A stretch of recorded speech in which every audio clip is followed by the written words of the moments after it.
বাবলি সুন্দরীর পর স্টার জলসায় আসছে নতুন প্রজেক্ট। অনেকদিন পর সেই প্রজেক্টে ফিরছেন জনপ্রিয় নায়ক নায়িকা। এমন খবরই শোনা গেছিল। জি বাংলার মিত্তির বাড়ির পর আবার কামব্যাক করছেন আদ্রিত রায়। এবার চ্যানেল পরিবর্তন করলেন তিনি। মিঠাই মিত্তির বাড়ির পর জি বাংলা থেকে স্টার জলসায় কামব্যাক করছেন আদ্রিত। বাংলা টকিজ আবারও জলসায় আনছে নতুন সিরিয়াল। সেখানেই নায়কের ভূমিকায় দেখা যাবে আদ্রিতকে। তার বিপরীতে থাকার কথা ছিল সুস্মিতা দের, কিন্তু শেষ মুহূর্তে সবটা পরিবর্তন হয়ে গেল।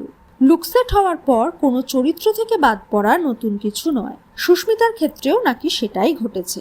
লুকসেটের পর বাদ পড়েছেন তিনি। তবে এই প্রসঙ্গে অভিনেত্রী, প্রযোজনা সংস্থা কিংবা চ্যানেলের পক্ষ থেকে কোনো আনুষ্ঠানিক ঘোষণা করা হয়নি।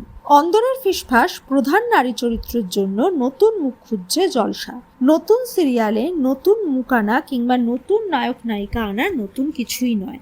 এবারে সেই পথেই এগোতে চায় তারা।